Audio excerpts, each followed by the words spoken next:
Tere! Vaatame täna keskkonda molview.org.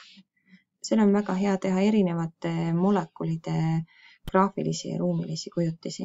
Trükime aadressi ribale molview.org, vajutame Enter ja jõuame siia lehele. Paneme close, sissejuhatus sulgub ja näeme.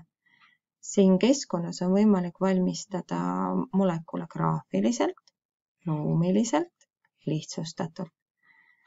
Üleval on nupuriba, see on kustuta ära, see on kustuta üks aatom, võta tagasi, liiguta, märgi ära, siin saab muuta molekuli esitlusviisi, siin saab korrastada, siin saab transportida selle, mis on 2D's 3D'sse.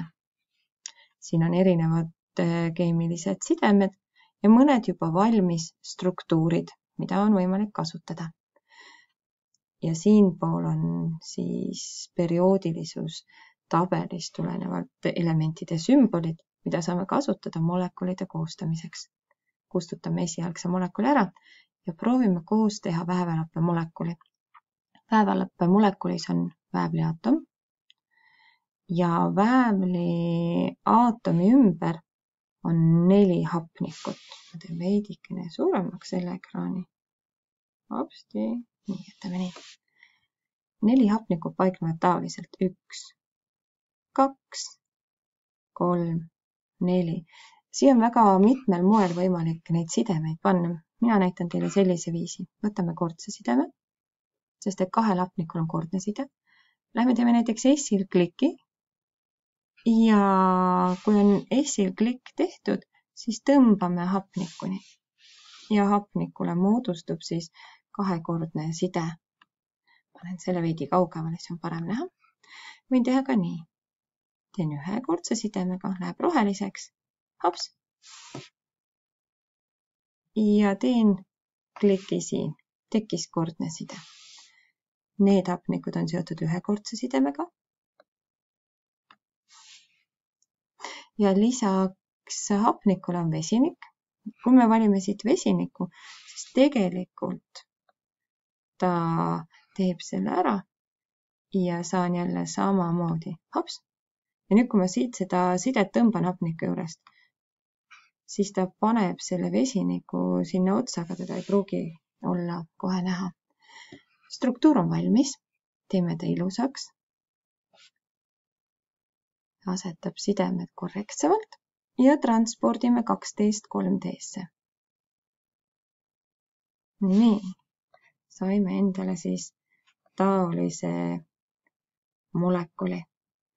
Nüüd, kui me tahame seda molekuli näiteks Google Drive'i või Wordi, siis mina soovitaksin kasutada snipping tool'i, lõikeriista. Ehk lähed otsingusse ja paned snip või lõikeriist kirjutad. Valid selle ja ümbritsed selle molekuli kastiga, millest sa soovid pilti.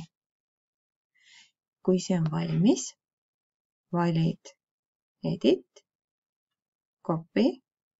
Mõtlen, mis keskkonda, mina panin siia alla valmis ühe Wordi lehe, Ctrl-V, lisaks Ctrl-V-le saab muidugi vasakiire klahv ja paste. Ja saategi endale vajaliku kujuga molekuli pildi sinna faili, kuhu on vaja. Proovime 1 korra veel. Teeme tühjaks. Teeme näiteks endale lämmastiku molekuli. Võtame N-i, paneme siia, teen jälle veidi suuremaks. Nii, no, nii, paneme teise N-i. 2 lämmastiku aatomi vahel on 3-kordne side. Valin, läheb roheliseks, teen kliki ja tõmban niimoodi, et teine aatom läheks ka roheliseks. No siin tegelikult midagi korrastada ei ole vaja, aga igaks juhuks võime proovida. Ja transpordime 3D'sse. Mis on siin hea, mis mulle meeldib, et ta näitab seda sideme olemasolu ka. Kui sa tahad, sa saad muidugi muuta struktuuri, sa saad teha ta ainult niimoodi pallikestena, sfääridena. Sa saad võtta ta kriipsuna, mis ma arvan, et ruumilises kontekstis ei ole oluline, aga siis siin on väga hea jälgida ka sidemeid. Kui soovid jälle seda transportida, võtad enda snipping tool'i, new, ümbritsed, edit copy, lähed võtad enda lehe ja saad ta kleepida. Ma arvan, et sellest praeguseks piisab. Head katsetamist!